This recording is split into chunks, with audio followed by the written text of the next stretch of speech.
姥姥，你唔好再睇電視，因為玄靈真人有嘢講啦。2025年3月29號，玄靈真人余定清同大家介紹下乜嘢係佛系。咁我哋今日影片中段嘅廣告呢，就會介紹下我哋嚟緊啦3月31號嘅玄靈相知佛系除慧經義。我哋會由神學嘅角度啦、教理嘅角度啦，同埋宗教史演變嘅角度咧嚟睇下呢個問題嘅。佛系嘅意思咧，即係用水嚟到清洗，嚟到去除邪穢嘅一個儀式。好多嘅宗教儀式咧，都係嚟自於生活嘅。我哋將佢抽象化咗，將佢儀式感化咗之後咧，佢就會成為一個最有象徵性嘅宗教儀式啦。好似咧佛系本身咧就係嚟自於日常生活裏邊嘅沖涼嘅，但係我哋將佢咧特別標榜咗一個靈性嘅向度喺嗰度咧，佢就有一個宗教嘅去除邪穢嘅意味喺入邊啦。喺魏晉嘅時候咧，初期嘅天師道正一派咧，佢哋係好重視咧呢個佛系嘅儀式嘅。當時嘅王羲之啊、王獻之啊，嗱，逢親見到啲名咧有啲乜乜之乜乜之嗰啲咧，其實佢哋全部都係天師派嘅道士嚟嘅。嗱，佢哋咧其實就係一班咧貴族啊、文人啦，佢哋咧就將先秦兩漢咧喺暮春嘅時候啊，即係3月上巳左右嘅時候咧，佢去到河邊啊，嚟到沖涼啊、洗浴啊、去除邪穢啊、回復青春啊，咁樣嘅意味喺入邊嘅習俗咧，再加上佢哋文人嘅風雅啦，所以佢哋就會去到一啲咧係流水啊、曲澗嗰度咧，喺嗰啲亭下低咧，就係攞住啲蘭花香草啦，嚟到去吟詩作對啊，去到飲酒去聯句啊，呢個咧就係文人嘅修系嘅宴會啦。你留意到咧，佢哋係用個修字嘅修練個修字嘅去形容咧呢個佛系嘅，所以佢哋咧係當呢一個咁樣嘅喺流水邊咧清靜身心嘅儀式咧，當為一種身心修練嘅方法嘅。咁啊，當然啦，禮失就求諸野啦。呢啲魏晉南北朝去到唐代都盛行嘅佛系嘅儀式咧，去到宋以後嘅近代咧，喺中國就慢慢冇咗啦。但係咧，禮失求諸野啊嘛，通常咧中古喺中國失去嘅嘢咧，喺日本咧都會咧原原本本咁保留落嚟噶。佛系咧，佢所重視嘅除邪穢嘅呢一種神學思想咧，甚至乎成為咗咧日本神道教一個好核心嘅思想。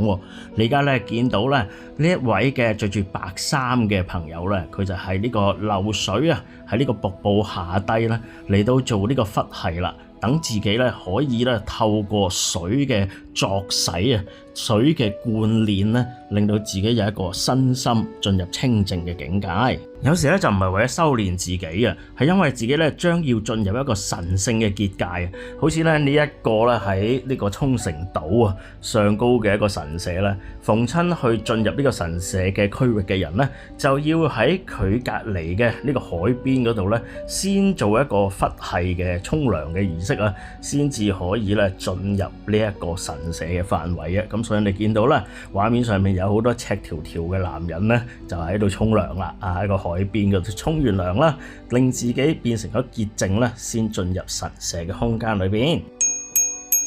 去到影片中段咧，廣告時間啦，我哋要講下咧，嚟緊我哋3月31號啊，即係下星期一啦，我哋會舉行玄靈相知佛系除慧嘅經義啊。我哋咧就冇辦法咧召集大家一齊嚟沖涼啊，我亦都冇辦法咧一個人代表大家咧係沖幾次涼咁樣嘅，所以我哋咧就會喺個儀式裏邊啦，預備一個流水面嘅機啦，等佢可以有一啲流動嘅清水，亦都有一啲咧係香草咧係滲入去呢個水裏邊啦。然之後我哋會預備一個咧寫咗大家嘅個人資料嘅指引咧，喺誦經啊、喺持咒之後咧，就會係放入呢個流水裏邊咧，象徵住大家咧都喺呢個流水入邊啦，做呢個佛系除慧嘅儀式嘅。咁啊，除咗你見到呢個流水機啊，會放個指引入去沖涼之外咧，咁我仲會代表大家咧去進食一啲香草啊，用香草嚟灑水啊，跟住誦經啊、持咒啊、結手印啊、結界啊、去灑掃等等嘅一系列嘅除慧嘅動作咧，都會幫大家去完成嘅。如果大家都想掛名呢個經儀喺表文同埋指引上邊寫上你或者你合家嘅名，等我可以幫你啦去解除你因為好近啊親近過啦望過掂過一啲污穢邪物咧所沾染到嘅負能量嘅。例如咧你係信過邪師邪教啦，你拜過邪廟邪魔啦，你曾經係掂過見過屍體啦，或者你有啲惡病啊絕症啊，例如係癌症嘅第3、第4期，跟住你而家好返啦，啱啱大病初愈啦，或者你係啱啱放監啦，或者你係咧係經歷過冇耐之前咧係生產啊 BB 啦，或者係墮胎啦，或者係小產啊，嗰啲穴位咧都依然係有負能量跟住你嘅話咧，呢一個元靈上治佛系除穢嘅經儀咧，都係能夠幫助你咧拔除你身上邊嘅一啲負能量嘅污穢㗎。我哋求籤咧問個道母之後咧，掛名嘅經資咧，個人咧每位就365蚊，平過上年㗎喎。如果合家咧更加係再平啲咧，就675蚊。咁你屋企有幾多個人咧，就包晒幾多個人㗎啦。咁合家都係有需要，因為有時我哋可能信個邪教咧，就係一家去信嘅。我哋一齊入廟拜個邪神咧，可能就係成家一齊去拜㗎嘛。咁有時我哋行街見到啱啱撞見啲屍體係暴露喺我哋面前嘅話，就可能係成家人一齊咧係見到嘅。咁所以咧呢個俾翻一個合家嘅價錢優惠俾大家咧，都係道母咧佢對大家嘅一個慈悲嘅安排啦。如果你想掛名呢個經儀咧，歡迎你去聯絡我哋專係負責 keep 數嘅莫小姐啦。佢嘅 WhatsApp 咧就係6385366863853668。好啦，廣告嘅時間咧就喺度完畢啦，我哋又翻到我哋嘅主題啦。佛系咧傳到去日本之後咧，喺呢一個嘅中古唐代以前嘅一齊嚟自中國嘅佛系嘅宗教內容咧，就被保留晒落嚟啦。你喺呢度咧畫面你會見到啦，有一個山泉咧係流緊啲水出嚟嘅，咁佢哋咧亦都係做咗一啲咧係好似寺廟啊神社嘅建築喺度噶。而喺呢個山泉下低咧，你就可以見到咧一班咧舉行緊佛系嘅修行者咧，就係靜坐緊喺呢個水池入邊嘅。你會見到咧佢哋係揸住一啲白色嘅紙啦，其實上高咧就有啲佛系嘅佛詞喺裏邊嘅。我喺網上邊咧就揾咗幾種嘅佛詞咧俾大家去睇下嘅。咁其實你會見到啦，嗰啲佛詞嘅內容咧都係呼叫一啲咧佢哋日本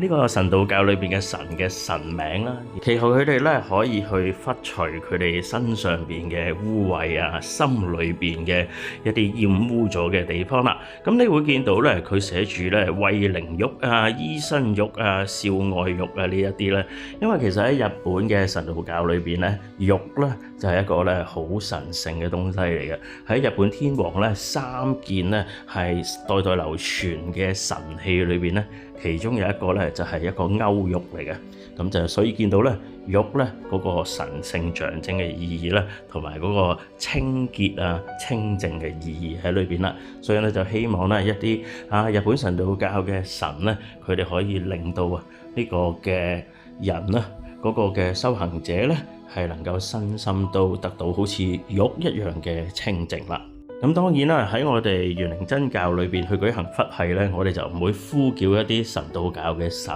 嘅名號啊。但係點解佢哋會咧？因為咧宗教就係咁噶啦嚇。當一啲宗教儀式啊、宗教嘅教理啊、神學嘅信念咧，由一個地方轉到另一個地方，由一個宗教嚇中國嘅道教轉到去日本嘅神道教嘅時候咧，佢哋就會用自己嘅神咧去 replace 咗原來嗰啲儀式裏邊嘅神名嘅，甚至乎咧將自己嘅神學概念啊、神話啊都包埋落去嘅，好似咧喺日本嘅佛系裏邊咧，佢哋會將自己咧喺呢個神道教裏邊咧關於啲諸神去潔淨自己嘅神話咧都擺埋落去啦，作為呢個佛系儀式咧，係當成為係日本發明出嚟嘅源頭咁樣嘅。除咗一啲咧咒語禱詞之外咧，喺呢個佛系裏邊咧，仲會結一啲手印嘅。好似咧喺呢張圖裏邊咧，你會見到有3個男士咧，就喺度做緊佛系嘅。嚟到畫面最遠嘅嗰一位咧，你會好清楚咁咧，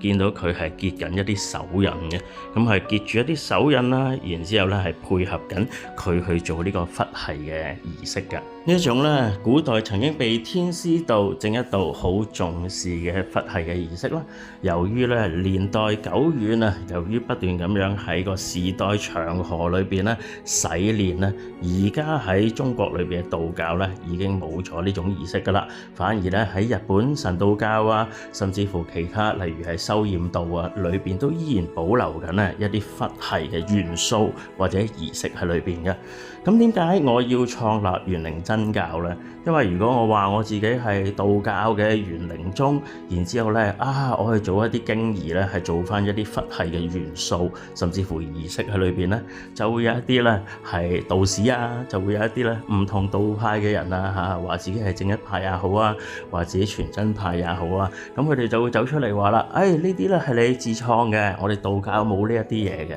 嗱咁樣呢，我就會係陷入咗呢一啲好無謂嘅爭拗裏邊啊。咁為咗呢，就唔好去拗呢啲無謂嘅嘢啦，咁我就索性呢，就係創立一個新嘅新興宗教，就叫做玄靈真教。咁喺呢個宗教裏邊呢，我哋就可以做翻一啲呢係古代曾經非常重視嘅儀式，我哋呢係加翻一啲古代好重要嘅元素喺呢一啲經儀裏邊，等大家呢可以透過一啲呢係好有意思嘅宗教象徵呢，係向神祈求嘅時候呢，獲取翻一啲呢係除威